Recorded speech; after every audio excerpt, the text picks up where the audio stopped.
Salut chers élèves, cette capsule s'adresse particulièrement à mes élèves des classes de terminale littéraire.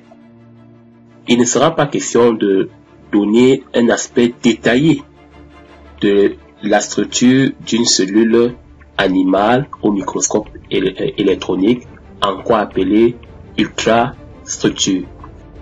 Je vais donc décrire l'ultrastructure d'une cellule animale.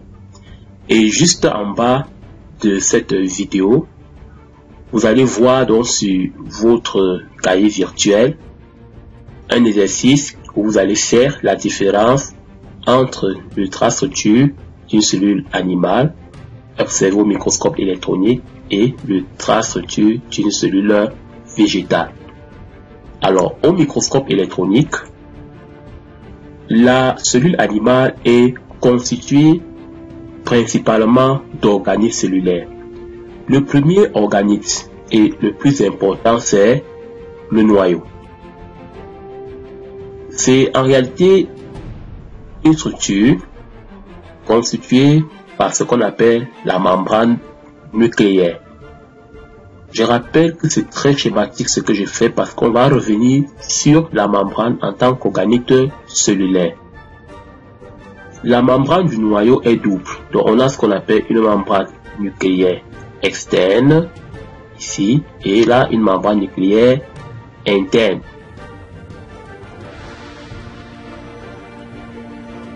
Voilà. Et au niveau de la membrane nucléaire de façon globale, vous avez des ouvertures là, qu'on appelle pores nucléaires. À l'intérieur de cette membrane nucléaire, vous avez une substance qu'on appelle substance fondamentale du noyau, appelée chromatine. Cette chromatine contient essentiellement l'ADN, siège de l'information génétique. Voilà pourquoi on va vous dire que le noyau est le siège de l'information génétique. Ceci dit, il contrôle grâce à cette information génétique presque toutes les fonctions de la cellule. La membrane nucléaire du noyau peut se transformer en système de tubes creux qu'on va appeler réticulum endoplasmique. C'est un autre organite cellulaire. Là, je schématise de façon grossière le réticulum endoplasmique. Donc, voilà un autre organite. On peut voir donc que ces tubes sont reliés par des canaux et ces canaux vont relier le réticulum au noyau. Le réticulum endoplasmique sous cette forme sera qualifié de réticulum lisse. Mais il peut par endroit porter un autre organisme cellulaire, là je représente plusieurs, qu'on va appeler ribosomes. Donc des ribosomes seront fixés sur le réticulum endoplasmique et en ce moment on ne donnera plus le nom de réticulum endoplasmique lisse, mais le nom de réticulum endoplasmique granuleux ou réticulum endoplasmique rugueux. Le réticulum endoplasmique lisse aura principalement pour rôle d'assurer la synthèse des lipides. De ce côté, le réticulum endoplasmique rugueux aura pour rôle d'assurer la synthèse des protéines. Il va aussi permettre de façon globale le stockage des protéines synthétisées. Que ce soit dans une cellule animale ou dans une cellule végétale, on va distinguer un autre organite qu'on appelle la mitochondrie. C'est une structure constituée par une membrane externe et une membrane interne que je représente ici, laquelle va se ramifier en crête mitochondriale. Donc là, j'ai schématisé les crêtes. Voilà.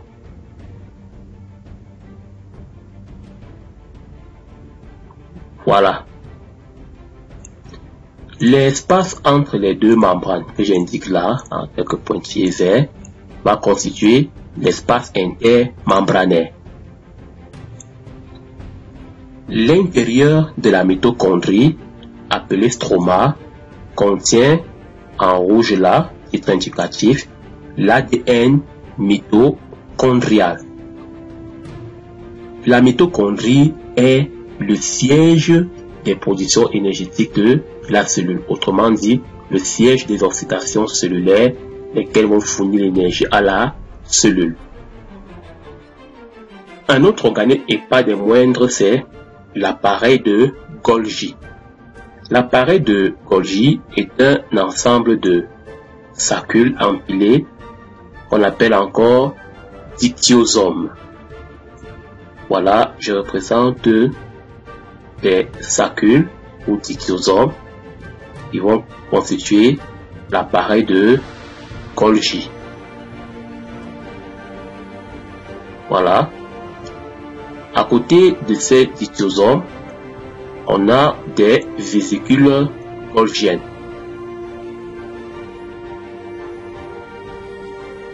Voilà. L'appareil de Golgi va jouer 3 rôles essentiels. Il va permettre la transformation des produits fabriqués au niveau du réticulum. Par exemple, il va permettre la maturation des protéines. Il va aussi permettre le stockage de certaines substances synthétisées. Et grâce aux vésicules golgiennes, il va permettre le transfert de certains éléments synthétisés pour que la cellule les utilise. Un autre organite, et pas les moindres, c'est le lysosome. Les lysosomes sont des grosses vésicules à double membrane fabriquées au niveau de l'appareil de Golgi. Les lysosomes contiennent des enzymes digestives et vont jouer un rôle dans la défense de la cellule. Uniquement dans la cellule animale, il existe un organite qu'on appelle centriole. C'est quoi le centriole? C'est un système de microtubules. Alors, lorsqu'on regarde dans le détail, on va découvrir qu'il existe 2 centrioles. Et à ces 2 centrioles, on va leur donner le terme de centrosome. Donc, globalement, c'est quelque chose comme ceci. Là, je fais un schéma grossier. Donc, ce sont des systèmes de tubules qui vont jouer un rôle important dans la division cellulaire et dans les déplacements de la cellule.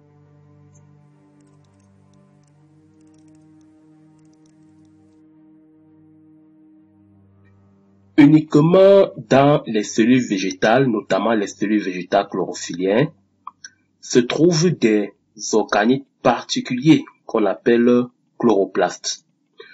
Comme les mitochondries, ils sont constitués de 2 membranes.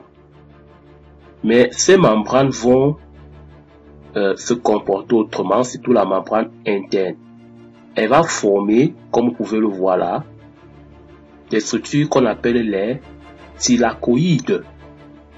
Ces thylakoïdes seront empilés, c'est ça que je représente là, pour former des systèmes qu'on appelle granats. Donc voilà les thylakoïdes empilés du chloroplaste, grossièrement comme ceci. L'intérieur du chloroplaste est appelé stroma et à l'intérieur on peut retrouver l'ADN ainsi que les réserves d'amidon que je schématise là en jaune. Les thylakoïdes empilés en granats vont permettre au chloroplaste de réaliser pour la plante la photosynthèse. Donc le chloroplaste, c'est un organisme responsable de la photosynthèse uniquement présent chez les cellules végétales. Bien, comme j'ai dit en début de cette capsule, on a les ribosomes sur le noyau. Les ribosomes sont aussi des organismes cellulaires responsables de la synthèse des protéines. Bien, dans les cellules vivantes, que ce soit animales ou végétales, on va retrouver des organites de petite taille appelés tonoplastes. Petite taille dans les cellules animales et de grande taille dans les cellules végétales. Ces organismes prennent aussi le nom de vacuoles. Donc, plus nombreuses et plus petites dans la cellule animale, moins nombreuses et plus grandes dans la cellule végétale. Ce sont des organismes qui vont principalement jouer le rôle de réserve d'eau et vont aussi jouer un rôle dans la détoxification de la cellule. Tous les éléments que nous venons de décrire sont en réalité contenus dans une substance fondamentale qu'on appelle hyaloplasme. Et ce hyaloplasme-là est délimité par un autre organisme, la membrane cytoplasmique. Là, je représente la membrane cytoplasmique d'une cellule animale quelconque.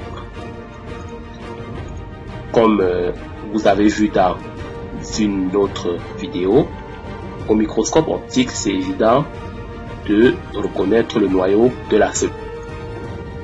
Mais intéressons-nous à la structure de la membrane plasmique observée au microscope électronique. En réalité, c'est une bicouche lipidique. Pourquoi bicouche lipidique? C'est parce que la membrane est constituée des molécules qu'on appelle phospholipides. Là, je représente un phospholipide. De façon grossière, il y a une tête et une queue. La tête est tournée ici là vers l'extérieur. En face de cette molécule de phospholipides, il y en a d'autres molécules. Là, je représente.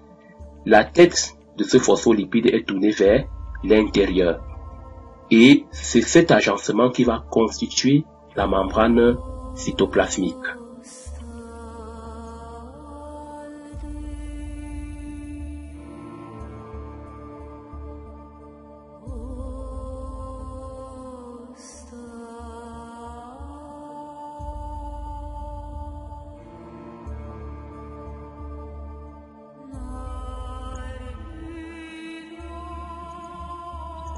Cette architecture va faire globalement une épaisseur d'environ 75 angstroms.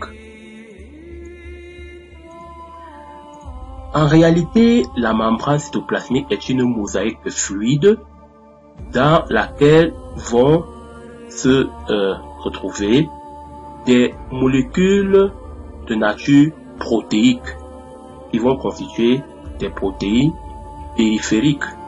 Là, je représente quelques protéines périphériques, que ce soit du côté externe que du côté du cytoplasme. On a donc quelques protéines périphériques, voilà. Et il existe aussi des protéines dites transmembranaires, c'est-à-dire qu'elles sont insérées dans la membrane cytoplasmique. Ce sont ces protéines qui vont jouer aussi un grand rôle dans les échanges cellulaires. Et c'est cela qui va permettre de dire que la membrane joue le rôle d'échange entre la cellule et le milieu ambiant. On peut aussi retrouver dans cette membrane les molécules de cholestérol. Bien, chers amis, je suis parvenu à la fin de cette capsule. L'idée c'était de vous donner grossièrement la structure d'une cellule observée au microscope électronique. Là, nous avons pris le cas d'une cellule animale et j'ai relevé quelques différences avec une cellule végétale. Donc, en bas de la vidéo, tu auras les représentations schématiques des deux cellules et tu pourras t'exercer à voir quelles sont les différences entre une cellule animale et une cellule végétale lorsqu'elles sont observées au microscope électronique. Une fois que tu auras mis en évidence ces différences, on pourra en parler en salle de classe. Je vous remercie d'avoir regardé cette vidéo et à très bientôt.